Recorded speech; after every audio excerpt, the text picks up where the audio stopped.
할렐루야, 함양제일교회 교회 여러분, 여러분의 삶에 주님의 크신 은총이 항상 함께하기를 소망합니다. 오늘 함께 보실 말씀은 히브리서 7장에서 10장 말씀이 되겠습니다. 이 부분에서는 예수님을 새 언약의 중보자로 증거하면서 새 언약의 중보자 되시는 예수 그리스도 위에 굳게 서라고 권면을 합니다. 7장에서는 예수님을 멜기세덱의 반차를 따른 참되고 영원한 대제사장이다 라고 증거를 하고 있습니다. 이 멜기세덱은 성경에 아브라함을 맞이하러 나왔을 때에, 그래서 아브라함을 축복할 때 딱 한 번 등장을 하고 이후에는 이름만 거명되지 실제로 등장하지는 않습니다. 그래서 오늘 이 히브리서 기자는 멜기세덱을 가리켜서 근원을 알 수 없고 시작한 날도 없고 생명의 끝도 없어서 하나님의 아들과 닮은 항상 있는 제사장이다 라고 이제 말하면서 예수님을 그 멜기세덱의 반차를 따른 제사장으로 이렇게 비유를 하고 있는 것이죠. 그래서 첫 언약을 따라 제사장 된 그 레위의 자손으로서 첫 언약을 따라 제사장 된 자들은 아브라함이 멜기세덱을 경배하고 그에게 11조를 드릴 때에 아브라함의 허리에 그들이 있었기 때문에 그들도 아브라함과 같이 멜기세덱을 섬겼다는 거죠. 결국은 첫 언약을 따라 제사장 된 자들은 멜기세덱의 반차를 따른 그 예수님, 참되시고 영원한 그 예수님을 섬기고 경배하는 위치에 있는 것이지 절대로 그들이 예수님보다 더 우위에 있을 수가 없다 하는 것을 이야기하고 있습니다. 그래서 22절 보면 이와 같이 예수는 더 좋은 언약의 중보자가 되셨느니라 이렇게 말합니다. 더 온전한 것이 있다면 그럴 필요가 없었겠지만 레위 계통의 제사 직분으로는 온전함을 얻을 수 없었기 때문에 아론의 반차를 따르지 않고 멜기세덱의 반차를 따르는 다른 한 제사장을 세울 필요가 있게 된 것입니다. 그래서 우리 예수님은 더 좋은 언약의 보증이 되셨다라고 말을 합니다. 레위 지파 제사장들은 그들이 죽기 때문에 항상 잊지 못하지만 예수님은 영원히 계신다는 거죠. 그래서 항상 살아계시고 그래서 그를 힘입어 하나님께 나아가는 자들을 위해서 간구하심으로 인하여 그를 믿고 의지하는 자들을 구원하시는 그런 그리스도다는 것입니다. 그리고 27절에 보면 첫 언약을 따른 레위 지파 제사장들은 백성들의 속죄를 위해서 먼저 자기 죄를 씻음받는 제사를 드려야만 했고 또 속죄의 효력이 온전하지 못하기 때문에 매번 속죄의 제사를 드려야만 했는데 예수님은 단번에 자기를 드려서 영원한 속죄를 이루셨다는 거예요.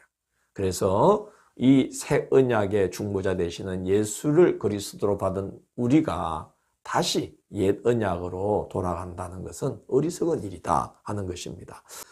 8장은 새 언약의 중보자 되시는 예수님을 증거합니다.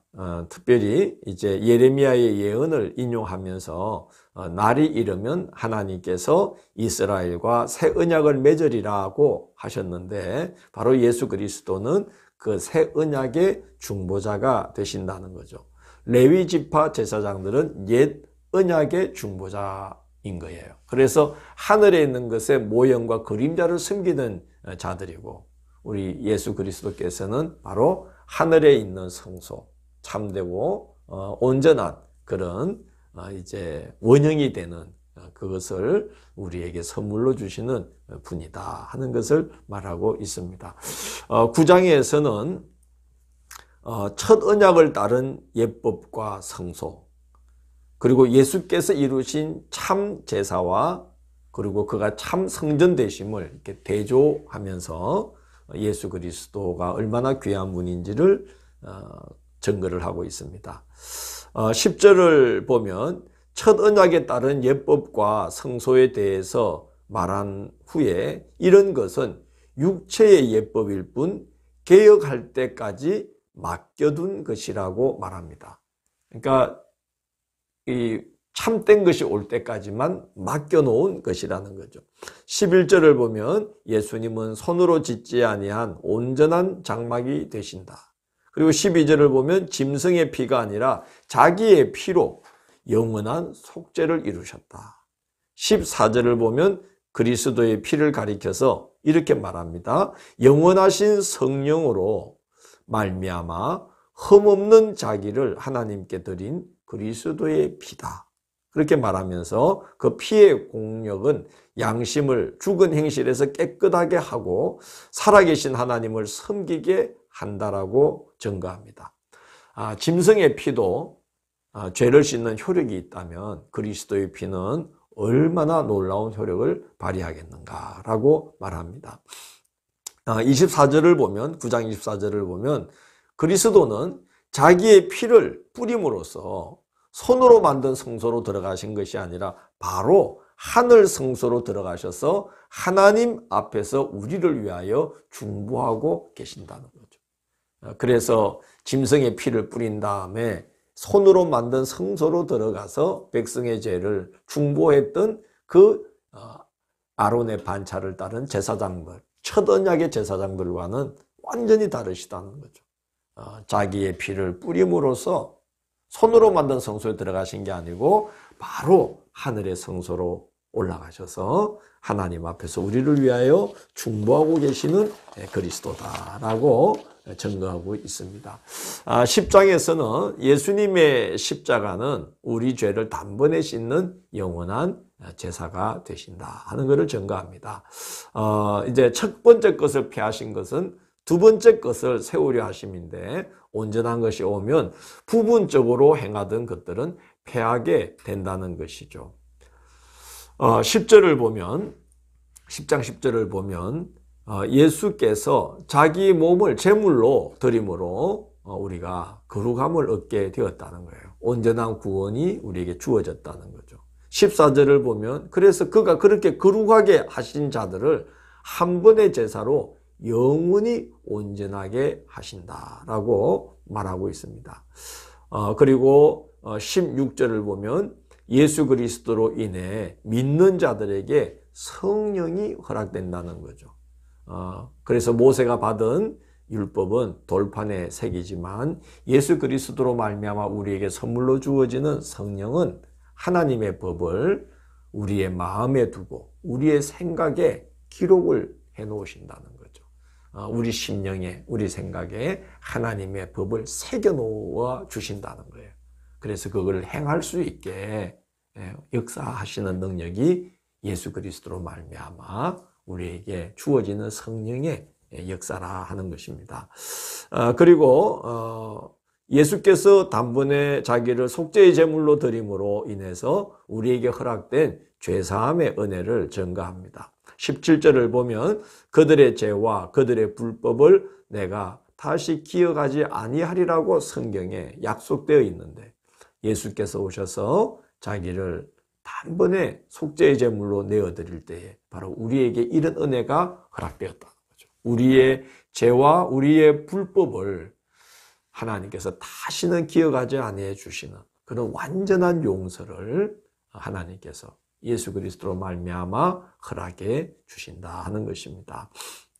그리고 20절을 보면 그의 몸이 찢기실 때 휘장이 찢어지며 하나님께로 나아갈 새로운 살길이 우리에게 열렸다. 그가 몸을 찢으실 때에 하나님과 우리 사이에 가로막혀 있던 휘장이 찢어지면서 우리가 하나님께로 단대히 나갈 수 있는 그런 새로운 살길이 열렸다라고 증거합니다. 그렇기 때문에 그의 은혜를 저버리고 믿음에서 떠나는 것은 너무나도 어리석다는 것이죠. 26절을 보면 다시 속죄할 제사가 없다. 은혜를 저버리는 자는 다시 속죄할 제사가 없다라고 말합니다. 예수님은 우리에게 주신 마지막 기회인 거죠. 그걸 버리면 다시는 기회가 없는 거죠. 29절 그것은 그렇게 하는 것은 그 은혜를 저버리는 것은 하나님의 아들을 짓밟는 일이며 자기를 거룩하게 한 언약의 피를 부정한 것으로 여기는 것이고 은혜의 성령을 욕되게 하는 일이며 그러므로 무거운 형벌이 기다리고 라고 말합니다. 그리고 31절을 보면 살아계신 하나님의 손에 빠져들어가는 무서운 일이다. 그러므로 35절부터는 권면을 하는데 견디는 자에게는 큰 상이 있다. 36절 인내하면 하나님의 뜻을 행한 후에 약속하신 것을 받게 된다. 하나님의 뜻을 행하고 인내하지 못하면 안 되고 하나님의 뜻을 행한 후에 인내하면 약속하신 것을 받게 된다. 39절에서는 뒤로 물러가 멸망하는 자가 되지 말라. 그렇게 권면하고 있습니다. 얼마나 그 유대계 그리스도인들이 흔들리고 있었으면 이렇게까지 예수 그리스도가 새 언약의 중보자로서 우리에게 완전하고 영원하고 흠이 없는 그런 구원의 공력을 지니신 그리스도가 되심을 이렇게까지 증거하고 있습니다. 참으로 우리가 믿음의 길을 걸어갈 때에 이렇게 우리를 흔들고 위협하는 그런 일들이 이제 일어나게 되는데 그런 중에도 시험을 다 이기고 승리하셔서 그 귀한 은혜를 저버리고 믿음에서 떠나거나 믿음에서 뒷걸음질 치는 일이 없도록 그래서 하나님의 뜻을 행하고 인내하여서 약속하신 것을 선물로 다 받게 되는 그런 귀한 그리스도인들이 되시기를 바랍니다. 기도하겠습니다. 주님 감사합니다. 우리 믿음의 선조들이 그렇게 위협과 박해와 생명이 위태로운 중에도 이렇게 서로를 권면하면서 서로를 위해 기도하면서 또 우리를 위하여 중보하시는 예수 그리스도를 의지하고 이렇게 믿음의 길을 걸어오면서 그 신앙의 세계가 우리에게까지 이어진 걸 생각할 때에 감사드립니다. 저희들도 그와 같이 이 믿음의 길을 잘 걷고 이 믿음의 유업을 잘 이어받아서 또 이 신앙의 유업을 다음 세대에 잘 물려줄 수 있는 그런 귀한 본보기가 되는 그리스도인들로 잘 세움받도록 인도하여 주옵소서.